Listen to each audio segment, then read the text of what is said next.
para mim é sempre uma alegria muito grande. Eu já destaquei isso ali dentro com o pastor Mike, pastor Márcio. Sempre uma alegria mesmo, grande, quando venham aqui, que são pessoas, os pastores, suas esposas, pessoas maravilhosas que eu aprendi a amar e tenho um carinho imenso mesmo. E o povo dessa igreja também, que é de muita fé, a gente percebe isso cada vez que a gente vem aqui, o mover de Deus nesse lugar. E eu tenho uma notícia boa para dar para você.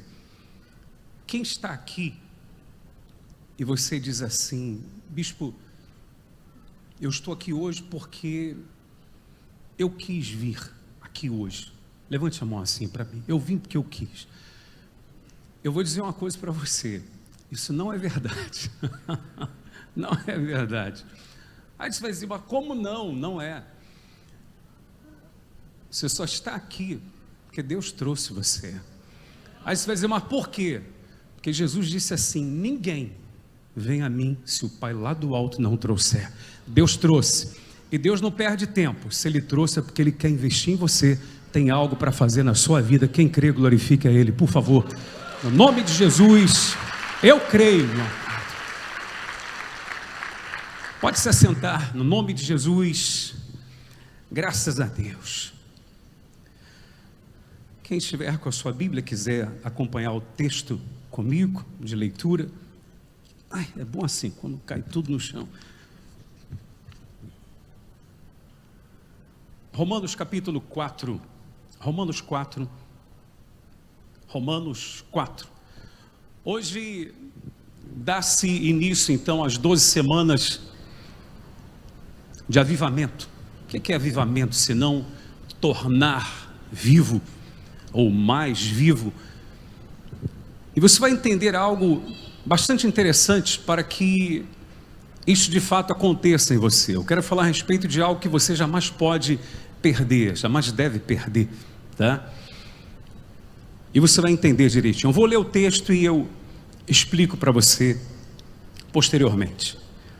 Romanos capítulo 4, verso 18 em diante, diz assim: Abraão, esperando contra a esperança, creu para vir a ser pai de muitas nações, segundo lhe fora dito, assim será a tua descendência.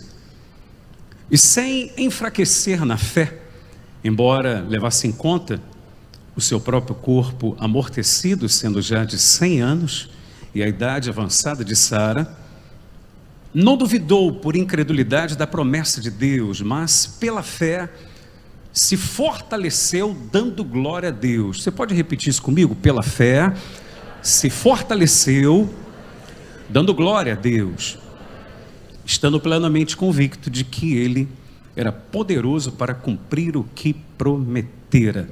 Amém?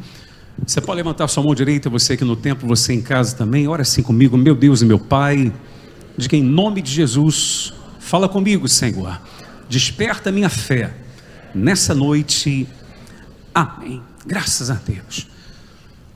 Só vou pedir desculpa a você, se de repente você vê que eu vou tremer um pouco aqui. Você não leva mal, não. Só justificar para você não achar que eu estou com mal de Parkinson. Mas não é não. É porque para mim está muito frio aqui. Para mim que sou do Rio, está muito frio aqui. Para vocês que estão aqui, de repente, não está frio nenhum. Como quem foi me buscar no aeroporto, falou, hoje está calor aqui. Eu falei, amém, graças a Deus. Mas para mim está muito frio. Com quem já aconteceu, não sei se já aconteceu com você, de você estar convicto que algum elemento não está num determinado ambiente, e você procura, porque alguém disse para você que está, você procura aquele objeto, o elemento, e você não encontra.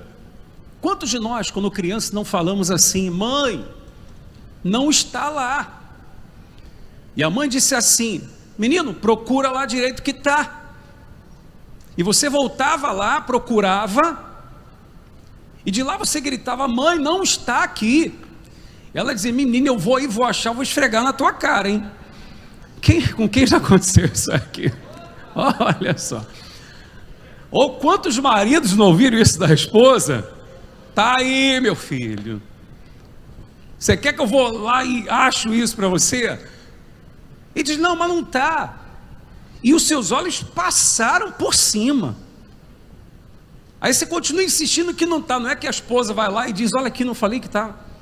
E a mãe vai lá e pega e diz: eu não disse que estava aqui. Por que isso acontece? Isso chama-se de cegueira emocional. Cegueira emocional. Você dá uma informação para o seu cérebro que não está ali. Então, ainda que os teus olhos passem por sobre o elemento, você não enxerga. Você fica cego emocionalmente. Há um outro fenômeno, só que oposto a esse, que acontece, já deve ter acontecido com você. Você queria um determinado automóvel. Aí você determina que você vai comprar aquele automóvel. De repente você começa a ver aquele automóvel à torta e à direita, na rua. Já aconteceu? Aí você diz assim: meu Deus, como é que aparece tanto automóvel dessa marca agora, desse modelo? Antes eu não via. Porque o que você despertou o desejo de comprar e confessou isso, você despertou uma parte do seu cérebro que podemos dizer que estava adormecida ou não fora despertada ainda. Então, no que você desperta essa parte do seu cérebro, ele fica atento exatamente àquela marca e modelo. Quando você vê, ele desperta, ele dispara, está ali. Então você começa a ver constantemente. Aí você vai dizer: bicho, o que isso tem a ver com a palavra que o senhor vai trazer hoje? Tem tudo a ver. Tanto o bloqueio como esse despertar para enxergar constantemente aquilo que você está tanto desejando. Está escrito que Abraão esperou contra a esperança, ou seja, não havia mais esperança. Mas ele continuava esperando. Ele continuou crendo. Ele continuou acreditando. Se existe uma coisa que você jamais pode perder, é a esperança. Porque entenda, meu amado, algo, você aqui no templo, você de casa, preste muita atenção nisso. Quando você perde a esperança, um milagre pode estar batendo na sua porta e você não percebe. Ele pode estar do seu lado e você não vai enxergar. E eu provo isso para você na Escritura. Jesus havia ressuscitado, e 2 dos seus discípulos, um a Bíblia oculta o nome, o outro chama de Cleopas, já tinham ido embora de Jerusalém, estavam andando pelo caminho de Emaús, e de repente Jesus, que havia ressuscitado dentre os mortos já, começa a andar do lado dos 2, e detalhe, começa a conversar com os 2, e os 2 não percebem que é Jesus. Jesus conversa com eles durante todo o caminho, e os 2 não percebem que era o Senhor Jesus. Eu só vou resumir, para não estender demais. No final, obviamente, Jesus revela-se aos 2, dá a eles o pão. Quando parte o pão, os seus olhos são abertos. A Bíblia diz que os olhos deles estavam como se encobertos e não conseguiam perceber que era Jesus. Alguém diria: por que isso aconteceu? Jesus estava diferente? A voz era outra? Não. A resposta está lá, no versículo 21 do capítulo 24 de Lucas. Eles declaram para Jesus, sem saber que era ele, eles dizem assim: nós esperávamos que fosse ele quem haveria de redimir a Israel, mas hoje é o 3º dia e nada aconteceu. Eles haviam perdido o quê? A esperança. Eu pergunto, você responde: eles perderam o quê? Jesus estava do lado e eles não viram. Não perca a esperança. Você vai ter 12 semanas, começando hoje. Ainda que tudo pareça estar perdido, não perca a esperança, continua crendo. Por que eu dei os 2 exemplos para você? Porque quando você perde a esperança, você bloqueia o seu cérebro e você não percebe as oportunidades. Quando você não perde a esperança, quando você confessa que você crê, que você acredita, quando você começa a confessar sua vitória constantemente e repete isso, O seu cérebro fica atento às oportunidades. E quando ela passa perto de você, pelo fato de você não ter perdido a esperança, mas continuar crendo, o Espírito Santo tem espaço para chegar e dizer para você assim: essa é a oportunidade que eu estou te dando. Quem perdeu a esperança, o milagre pode estar pronto ao lado dele, ele não consegue perceber. Quem não perde a esperança, baixa uma nuvenzinha e ele já sabe que virá grande tempestade, grande chuva, amém? Porque nem sempre o milagre vem pronto. Às vezes o milagre vem de uma forma inusitada que você nem esperava. Como assim, bispo? Às vezes o milagre vem você sendo mandado embora do seu trabalho. Mas como assim?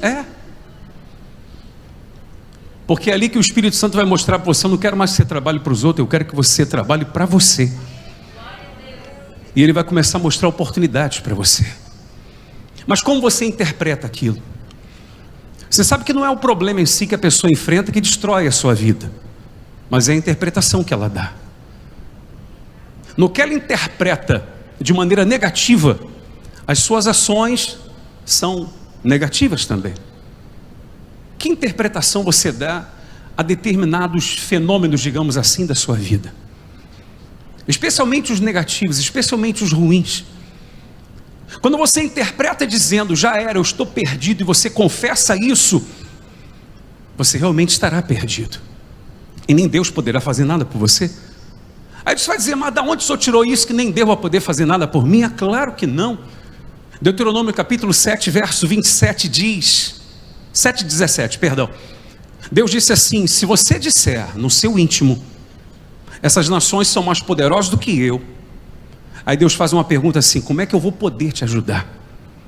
Como que eu vou poder desapossá-las, se você está dizendo que não dá? Entenda uma coisa: vigia com o que você fala, vigia com o que você confessa. Eu li no texto para você que Abraão não perdeu a esperança e que ele se fortaleceu dando glória a Deus. Não quer dizer que todo dia Abraão estava dizendo glória a Deus, glória a Deus, glória a Deus, também. Mas vou fazer uma pergunta para você: quem dá glória a Deus está reclamando ou está falando de coisas positivas, coisas de fé, coisas que vão dar certo? Coisas positivas. Aprenda uma coisa que eu quero ensinar para você em nome de Jesus. Por favor, guarde isso, olhe bem nos meus olhos. Você de casa também. Aprenda isso. O seu cérebro, não estou me referindo à parte cognitiva, eu estou falando do cérebro, o órgão. Ele não sabe quando você está falando de brincadeira e quando você está falando sério. Se você, ainda que de brincadeira, diga: eu sou um derrotado mesmo, aí alguém te repreende e você fala: não, falei da boca para fora. O seu cérebro não sabe que você falou da boca para fora. Ele registrou aquilo. Essa informação está registrada. E em algum momento em que você vai se deparar com alguma situação, é ela que vai aparecer. Por que muitas pessoas confessam fracasso, confessam derrota? Por causa de crenças que elas criaram dentro de si, por causa de alguns episódios da sua vida, palavras que elas ouviram, especialmente na fase da sua infância. E elas permitiram que essas crenças cristalizassem dentro delas. E no que elas confessam fracassos, elas reforçam essas crenças. Porque no que você confessa fracasso, no que você confessa derrota, no que você diz: eu não posso, não dá, eu não consigo, essas 12 semanas e nada, vai ser a mesma coisa. Eu vou até vir, eu vou até fazer, mas quem sabe, não sei, eu acho que não vai acontecer nada. Eu não tenho condições, eu jamais vou sair dessa situação. No que você confessa isso, você reforça essa crença dentro de você. E ela é reforçada por causa dos resultados, porque eles serão negativos. E eu explico para você por que eles serão negativos. Porque no que você confessa: eu não posso, não dá, não tem como, é impossível, registrou a informação dentro de você. A sua emoção será negativa, o sentimento será negativo. Você sabe, um pensamento produz um sentimento que produz uma ação. Se o sentimento é negativo, a ação será improdutiva. E o resultado será ruim. Aí confirma a crença central que você tem: eu não consigo, eu sou um derrotado. Por quê? Porque você vai ver o resultado ruim. Você não agiu de forma como deveria. Aí você nunca vê o resultado bom. Aí você diz assim: eu não falei que não ia adiantar nada. Não faça essas 12 semanas por fazer. Não faça dizendo: eu vou fazer as 12 semanas para ver se acontece alguma coisa. Você não vai ver nada. Confessa: eu vou ver um milagre na minha vida em nome de Jesus. Pastor já declarou, já profetizou, a partir de hoje começa a destravar. Coisas já estão sendo destravadas na sua vida agora, em nome de Jesus, meu amado. Esteja atento, porque oportunidades vão surgir. Não perca a esperança, porque se você perder, um milagre pode passar do seu lado, como Jesus andava ao lado dos discípulos e eles não reconheciam. Ao passo que, se você declarar: eu estou na fé, eu creio, algo vai acontecer, por mínimo que seja, você vai ver em tudo oportunidade e não dificuldade, e vai vencer para a glória de Deus, em nome de Jesus. Amém, igreja? Esteja certo disso, você vai vencer, porque essa é a vontade de Deus para você. Vigie com o que você fala, com o que você confessa. A sua palavra tem mais força do que você possa imaginar. Você sabe que a ciência, cada dia que passa, ela confirma que o nosso Deus é tremendo, que a palavra que nós lemos para você não é conversa fiada. A ciência comprova o poder da palavra. Deus criou todas as coisas com o poder do quê? Da palavra. Só teve uma coisa que Deus não criou com a palavra: por amar tanto, Ele fez questão de criar com as próprias mãos. Sou eu e você. Você pode dar um aplauso para Ele por causa disso? O ser humano Ele fez com as próprias mãos, não com a palavra simplesmente. Um pesquisador, ouça isso que é interessante. Um pesquisador na Universidade de Yokohama, ele quis provar o poder que há numa palavra, que uma palavra carregada de emoções, quer positivas ou negativas, elas têm o poder de mudar a estrutura molecular de algo. Ele fez a experiência com água. Ele congelou a água, ouçam isso, congelou a água, congelou.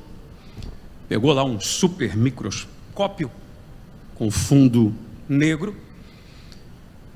E o primeiro experimento ele fez da seguinte forma: ele começou a liberar palavras carregadas de emoções positivas para a água. Ouça isso, para a água. Falando para a água. Coisas boas, positivas. Palavras de estímulo, de ânimo, de encorajamento. E ele percebeu que os cristais de gelo estavam belos e firmes. E ele fez o oposto.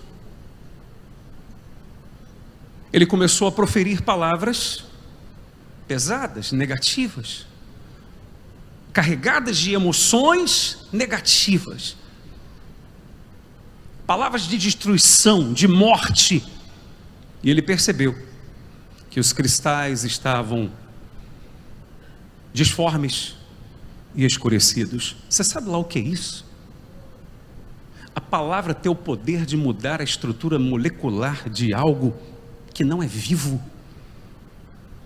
Você vai dizer: por que o senhor está falando isso? Dá para você imaginar o que uma palavra não é capaz de fazer dentro de você, em alguém? Eu ia falar um negócio que eu não vou nem falar, rapaz. O pastor pediu, eu vou falar. Não, tem que falar. Não, tem que falar isso. Isso é verdade mesmo, tá? Claro, não ia falar mentira aqui. Claro. Não precisa nem dizer isso, né? Um casal evangélico. Um dia a esposa, casal, marido e mulher, a esposa quis dar uma aquecida no relacionamento. E ela colocou uma roupa sensual para o seu marido. Algum problema nisso? Nenhum problema. Colocou uma roupa sensual para o seu marido. Quando o marido a viu com aquela roupa, ele olhou para ela e falou assim: sua pomba gira, que roupa é essa? Só para encurtar a história, Não passou muito tempo, aquela mulher começou a traí-lo constantemente, agindo exatamente como uma mulher que tem um espírito cujo nome é esse, um espírito de prostituição. É o poder do quê? Palavra. Cuidado com o que você fala, que a tua palavra tem poder. Conheci um caso de um pai que chega um dia e pega sua filha beijando o namorado. A menina era novinha, beijando o namoradinho, que o pai nem sabia que a menina tinha, no portão da sua casa. Estava lá beijando o rapaz. E a menina não esperava que o pai iria chegar naquele momento, naquele horário. O pai chegou mais cedo do trabalho. O pai, quando chega e vê aquela cena, uma palavra carregada de emoções, como falei instantes atrás. O pai olha para a filha e diz para ela: sua prostituta. A menina não era prostituta, ela apenas estava dando um beijo no namoradinho, no portão. O pai fala aquilo,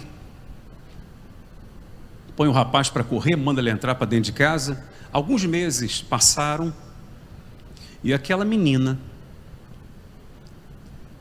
todos os dias, ao cair da tarde, dava 6 horas da tarde, ela era tomada por um espírito e ia para a rua vender o corpo. Sabe lá o que é isso? Cuidado com o que você fala, cuidado com o que você diz para você mesmo. Entenda que as suas palavras, como esse cientista que fez o estudo, as palavras têm o poder de mudar uma estrutura molecular da água. Eu quero dizer para você que as suas palavras que você repete constantemente, elas podem mudar a estrutura cerebral. Você sabia disso? Isso é ciência, tá? E por que o senhor está falando de ciência? Para você entender que a palavra do nosso Deus é verdadeira, que o falar é importante mais do que você imagina. Você sabe que aquilo que você vê repetidamente, aquilo que você fala repetidamente, o seu cérebro entende como verdade absoluta. Cuidado com o que você assiste na televisão.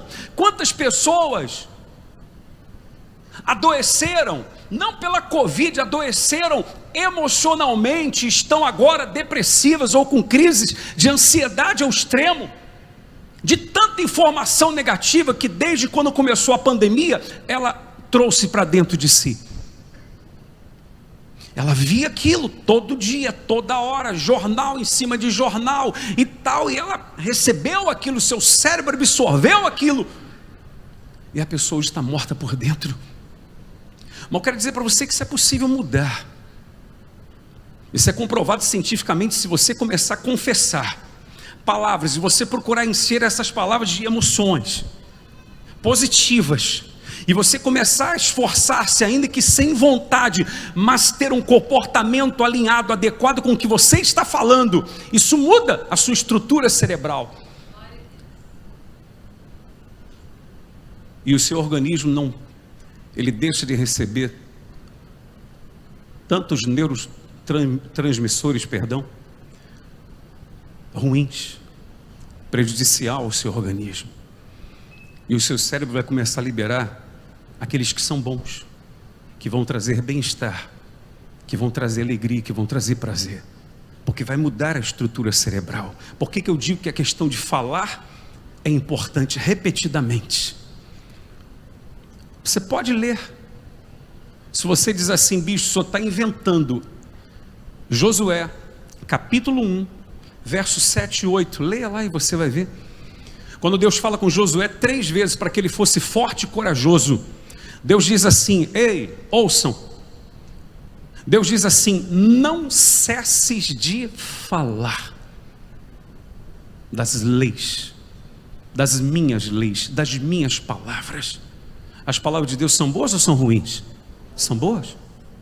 Ele diz: não cesse de falar, medita nela de noite, fala de dia, fala de noite, medita de dia, medita de noite, sua mente vai se encher de coisa boa, você vai se encher de coisa boa, meu amado, pode estar certo disso, você vai ser cheio de fé, cheio de esperança, você vai ser avivado, e daqui a pouco seu comportamento é outro, e daqui a pouco você, qualquer coisinha que acontece, em vez de você ver com os olhos maus, você vê com olhos bons, tudo que acontece na sua vida, você vê como oportunidade, e você abraça aquela oportunidade, e Deus se move poderosamente na sua vida, te dirige, te guia, de sorte que você chega onde você tanto gostaria de chegar.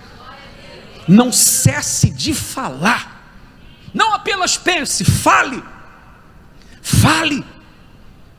repita. Pare de falar eu não posso, pare de falar não vai dar certo, pare de falar nada vai acontecer, pare de dizer eu não tenho condições. Você pode, como eu falei no início, se Deus te chamou é porque Ele viu algo em você. Deus não perde tempo, meu amado. Pensa, você é inteligente, para que Deus traria você? Só para te salvar? Sim, bicho, para me salvar, não. Se Deus quisesse apenas salvar você, Ele traria você um dia antes da sua morte, ou no dia da sua morte. Amém? Quem vai morrer hoje aqui? Ninguém, né? A gente nem sabe. Mas alguém quer morrer hoje? Você também não quer? Eu também não. E por que Deus nos chamou? Porque Ele tem algo para fazer na nossa vida e através dela também. Quem recebe, glorifica a Deus aí, por favor. Quem crê nisso, por favor. Em nome de Jesus. Vigia com o que você fala, com o que você diz, porque é o que você diz que vai fazer acontecer o milagre na sua vida. Quem falou isso, bispo? Jesus. Jesus disse assim: se alguém disser a este monte, ergue-te e lança-te no mar, e não duvidar no coração, mas crê que se fará o que diz, assim será com ele. Claro que Jesus não falou isso para você chegar lá na sua casa hoje e falar: bispo, aquele monte que tem em frente da minha casa, ele atrapalha o sol de bater na minha casa de manhã, eu vou mandar ele sair da minha frente. Não é isso. Jesus falou logo de um monte, querendo mostrar que ainda que seja intransponível o problema que está na sua vida, pela fé ele sai. Amém, igreja? Pela fé ele sai, você vence ele pela fé. Mas eu quero que você entenda que Jesus disse: se alguém disser a esse monte, ergue-te, lance-te no mar, fale, confesse a sua vitória, confesse, ainda que você diga assim: bispo, mas cá para nós a situação está braba, está difícil hoje, humanamente falando, mas diga, fale que você pode, fale que isso vai acabar, fale que isso vai cessar, fale isso, porque seu cérebro vai absorver isso, vai haver mudança comportamental também pela mudança estrutural no seu cérebro, meu amado. Você vai se comportar em breve de forma diferente, na direção daquilo que você quer de fato, e vai se cumprir na sua vida o que Deus tem para você.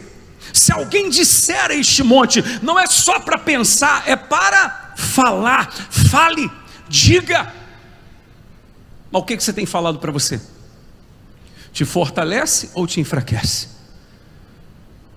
Eu li com você que Abraão não perdeu a esperança, e ele se fortaleceu não pelas circunstâncias, mas porque ele decidiu confessar vitória e não fracasso. Isso o fortalecia. Quantas pessoas, posso falar um negócio aqui? Sem querer ofender? Vou falar. Pastor mandou, está mandado. Falou. Quantas pessoas que é declarada a vitória aqui, você confessa a vitória, você declara a vitória para a sua vida, terminou a reunião, é só alguém chegar para você e perguntar assim: e aí, como é que você está? Pronto, acabou. E se sentar então já era, jogou tudo fora que ela declarou na reunião. Não é? É só perguntar. E aí, como é que você está? Senta aqui. Sentou, acabou. Pronto. Posso falar uma outra coisa sem querer ofender? Não vou falar, você vai ficar chateado comigo. Então vou falar. É porque aí a pessoa não sabe por que não tem amigos. Ninguém quer ficar perto dela. Ninguém. Ela diz: poxa, ninguém gosta de mim. Ninguém me ama. Aí vai criando aquela crença de desamor, desamparo, desvalor. Claro, ninguém quer estar perto. Por quê? Porque não dá. É só perguntar: e aí, como é que você está? Aí ela: vem cá. Poxa, você não sabe. Está tão difícil. Olha, acho que eu não vou conseguir não. Aí a pessoa já até: fulano, estou com pressa, eu tenho que resolver um negócio ali. Dá licença, não leva mal não. Poxa, ninguém aguenta. A pessoa. Mas quando você fala com a pessoa: e como é que você está? Ela diz: graças a Deus, está tudo bem. Aí aquela situação que você estava passando: não, está na mão de Deus, em nome de Jesus, eu creio na vitória já. É diferente. É diferente. Isso fortalece a própria pessoa. Quando alguém perguntava: Abraão, vem cá, você está com 95 anos, cadê o filho, rapaz? Deus está preparando. Ele fortalecia a sua fé a cada dia. Amém? Fortalecia. Se fortaleceu dando glória a Deus. A pergunta nessa noite é: você está fortalecendo a sua fé ou enfraquecendo, meu amado? Você está avivando ou está tornando morto dentro de você a sua fé a cada dia? O que você confessa vai determinar exatamente aonde você vai chegar. Confessa vida, confessa vitória, em nome de Jesus. Por quê? Porque Jesus disse que tudo é possível. Então nele você pode, em nome de Jesus. Bicho, mas o senhor não sabe o problemão que eu estou passando. Por isso que Davi falou assim: em Deus faremos proezas. O que quer dizer? Davi tinha consciência do seguinte: olha, tá brabo o negócio, tá difícil, não tem como resolver não, mas com Deus, com Deus a gente resolve. Diga: em Deus eu posso. Só quem que levanta a mão, diga: em Deus eu posso. Diga: eu vou conseguir em nome de Jesus. Diga: eu vou chegar onde eu tenho que chegar em nome de Jesus. Ei, começa a repetir isso todo dia. Repete nessas 12 semanas como nunca antes. Repete, fala. Não só na quinta-feira que você vier aqui, logo mais antes de dormir, fala de novo. Quando vier o pensamento de morte e derrota, você repreende ele e fala contra ele. Fala coisa boa para você mesmo. Isso vai fortalecer a sua fé.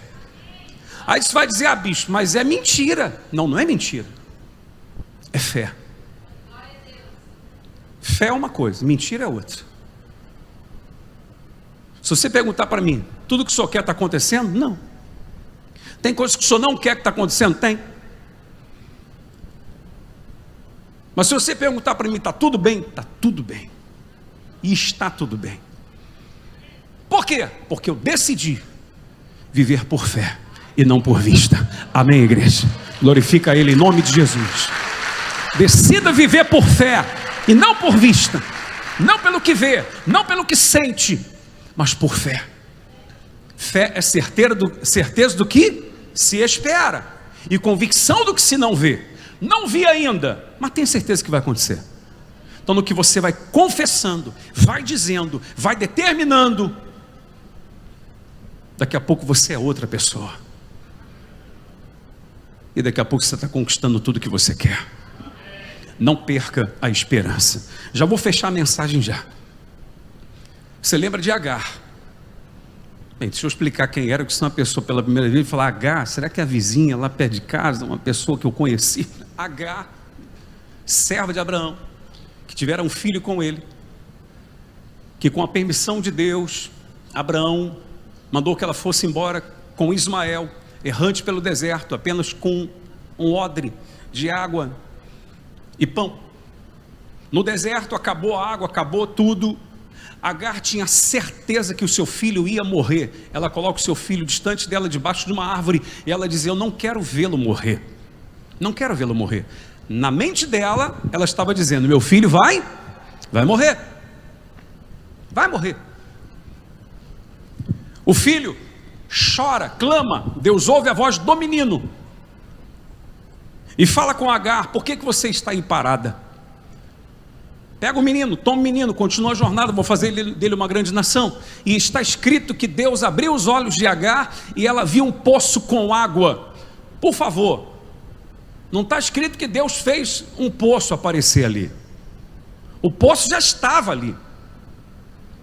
Mas a convicção negativa dela de que não tinha mais o que fazer não lhe permitia ver o quê? O poço. Por isso comecei a mensagem falando da cegueira emocional.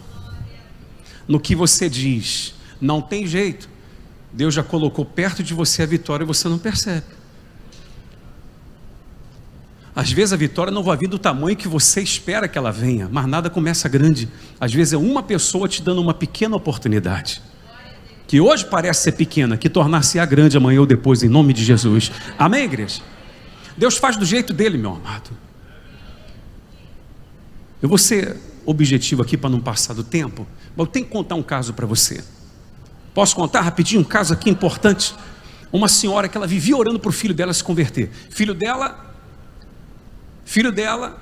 era envolvido no tráfico. E ela pedia a Deus: Senhor, converte meu filho, transforma meu filho. E ela cria nisso. Só quero mostrar para você como é que Deus tem os seus meios de trabalhar. E o filho dela estava jurado de morte na comunidade, porque ele estava devendo. E você deve saber que isso, no meio do tráfico, quem está devendo já era. Estava jurado de morte. E ela orando para ele se converter. O que acontece? Uma situação ruim, que o filho dela participou, ele foi preso. Aí ela se revoltou. Como é que pode? Não foi isso que eu pedi. Poxa, não era isso que eu queria.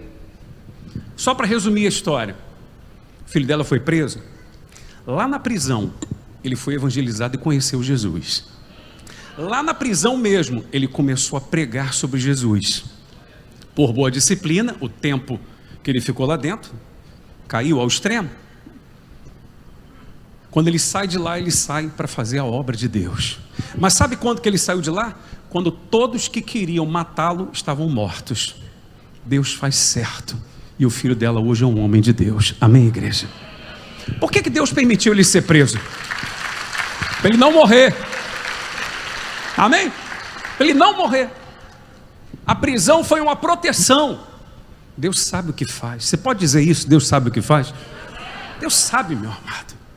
Como Ele vai fazer na minha vida? Não precisa de você entender o milagre. Eu vou fechar só com esse versículo 3 do capítulo 11 de Hebreus, que diz: pela fé entendemos que o universo foi formado pela palavra de Deus, de sorte que o que não existia passou a existir.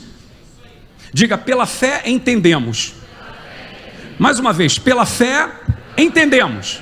O que quer dizer isso? Primeiro você crê, depois você vai entender como é que vai acontecer. Amém, igreja?